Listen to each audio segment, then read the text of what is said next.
Hey babes, it's Alice and Kimmy.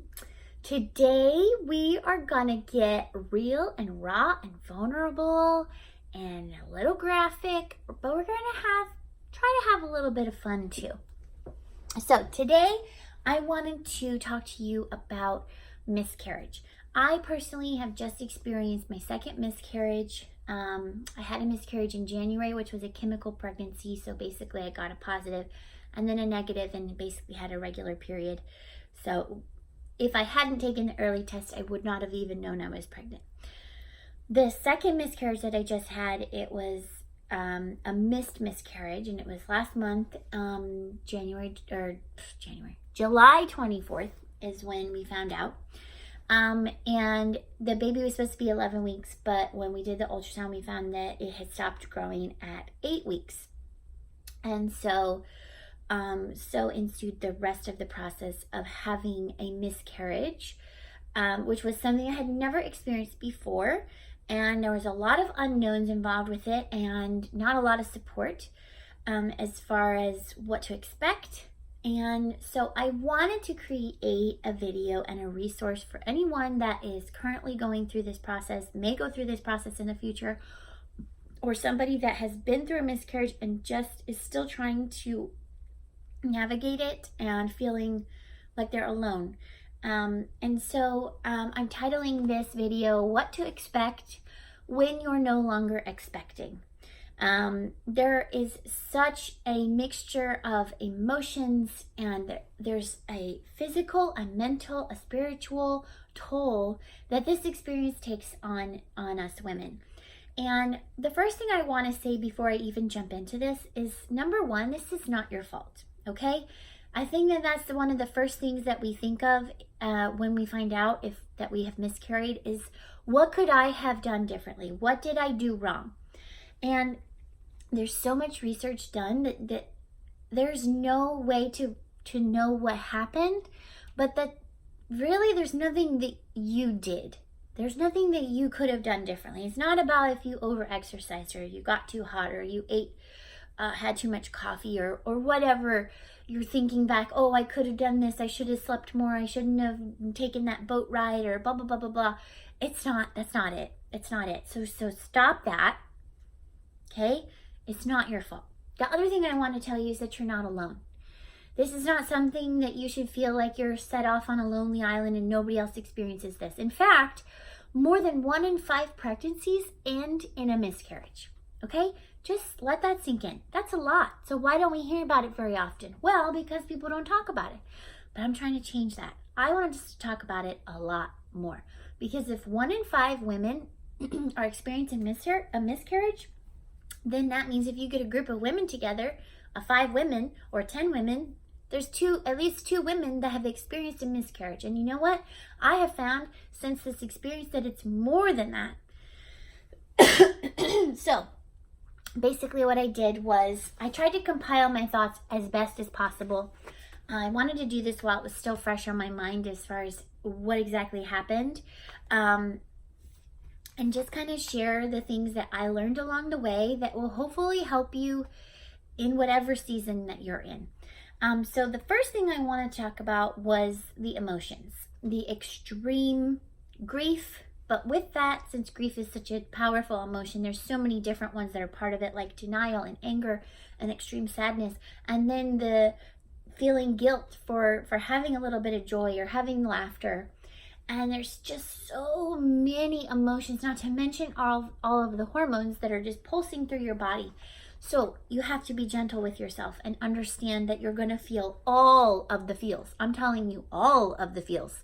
Not just sad, not just mad. You might get happy. You're just, there's going to be so many different feels, and you just have to kind of go with the flow and let yourself feel them. When you try to stuff them away and not feel them, then they will just come back with a vengeance. Okay, so it's better to just feel through them than to try to work around it. It never, never, never, never, never goes well if you try to go around a situation that is a tragedy for you, because it's just going to stay stuck there. It's not going to let you move on. It's going to tether you to to this thing and it's going to define you. So you have to be able to move through, flow through the feelings, okay? The next thing I want to talk about is the physical pain that I experienced through this miscarriage. Now, I am talking about physically.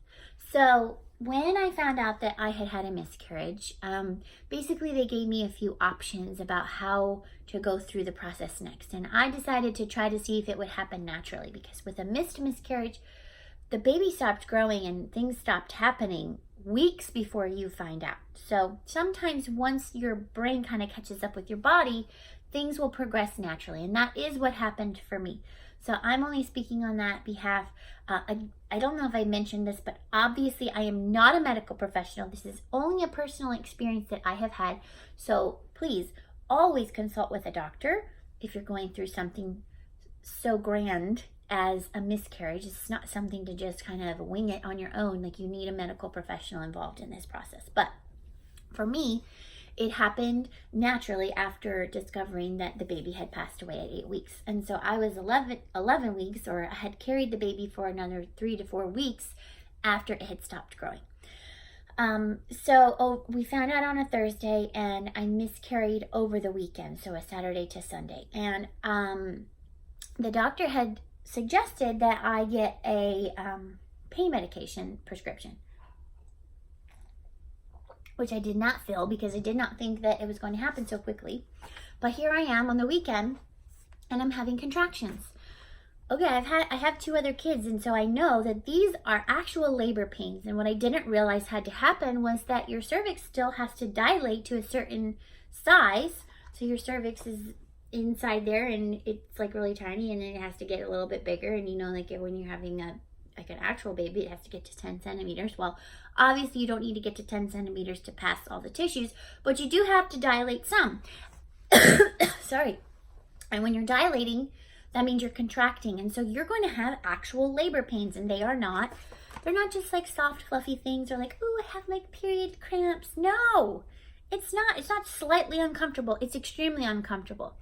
And you might cry, and you might want to roll up into a ball, or you might need your heating pad. I tried to take a bath, which was not helpful, but maybe for a smaller person that can actually fit into a bathtub, that might work for you.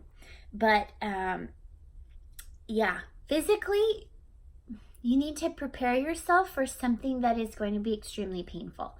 And I was not prepared, and I feel like most women are not prepared.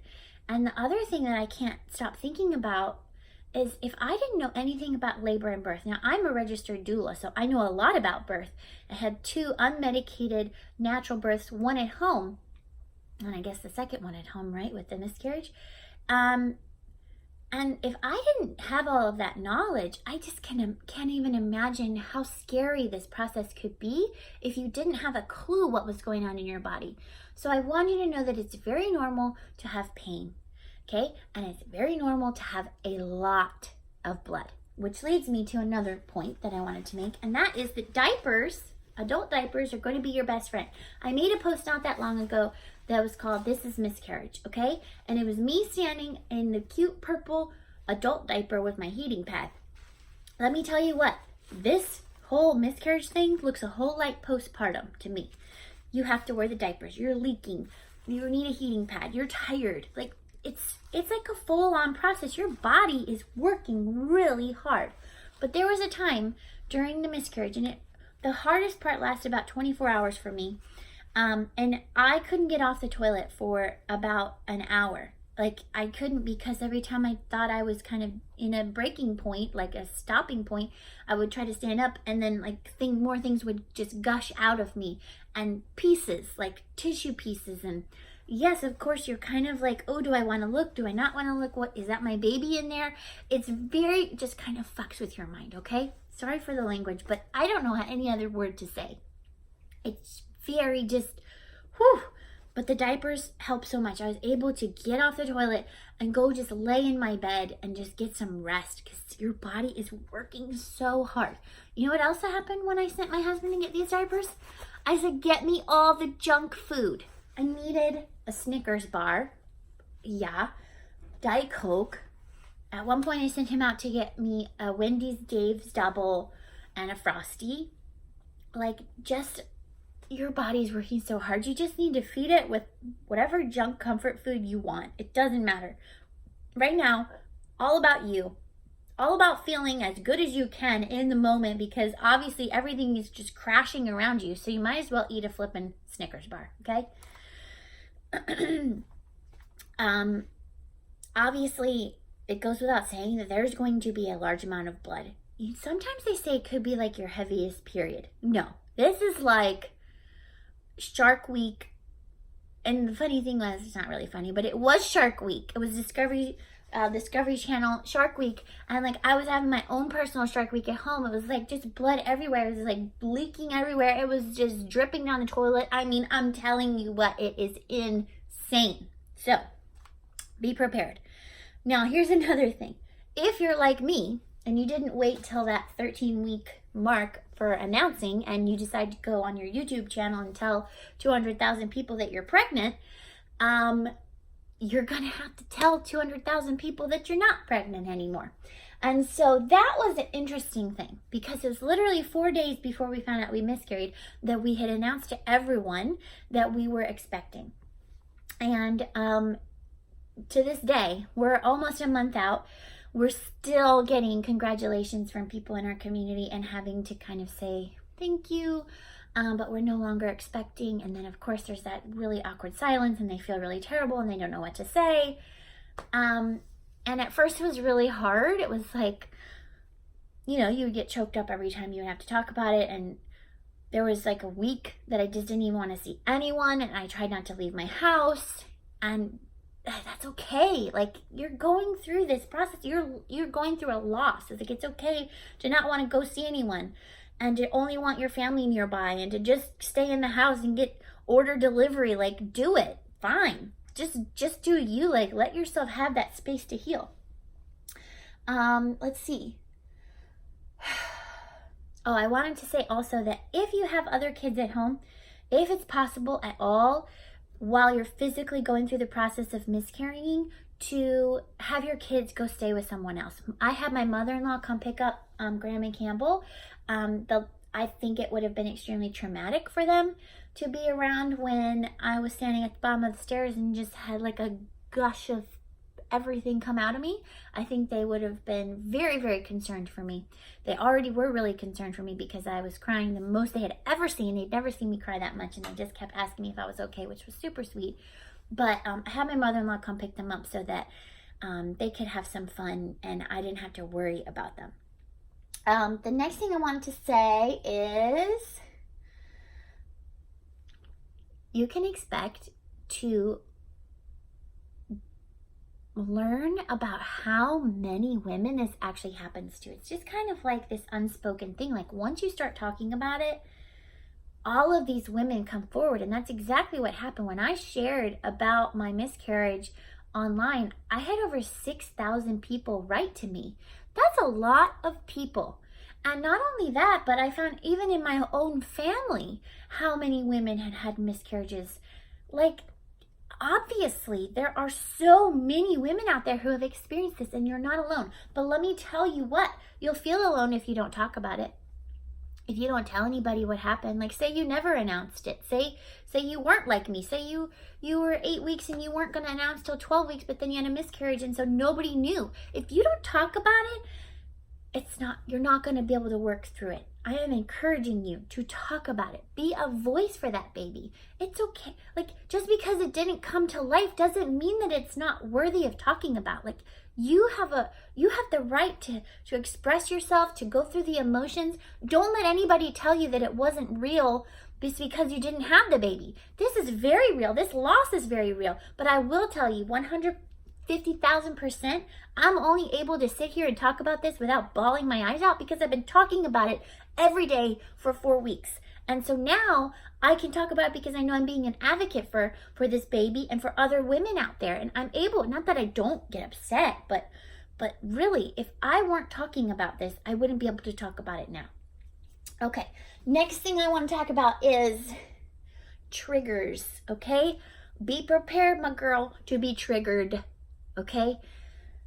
The first thing that happened to me was I was looking for some papers, and I ran across this box that I had started. I haven't opened this lately, but and in this is the ultrasound picture, a few little things I had picked up for the baby, and I ran across this box like 3 or 4 days after everything happened, and it was complete meltdown city.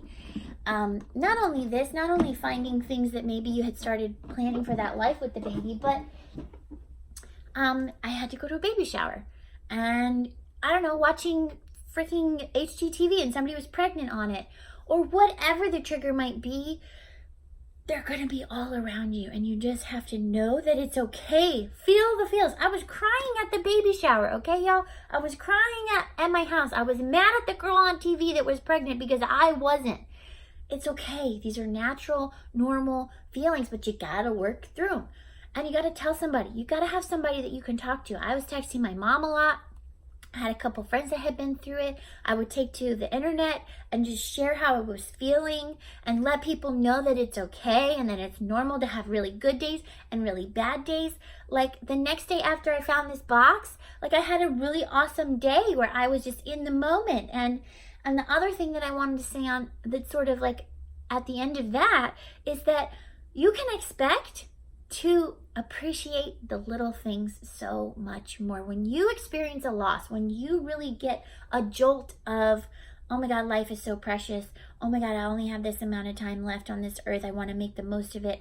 What about all the people that are in my life right now that I could be spending more time with or enjoying more? Like, then like each day becomes such a gift, and you become wiser and you become stronger. And that, my friends, is why it's so important to talk about this, because miscarriage isn't about being weak. Miscarriage isn't about that you lost something. Yes, there's a part of that, but you know what else miscarriage is about? It's about being stronger. It's about going through and walking through a valley and being able to make it out the other side. Oh my gosh, there was a girl that messaged me and she used the most perfect words. She said, it refined me. And oh, I felt that to my core. I felt that to my core.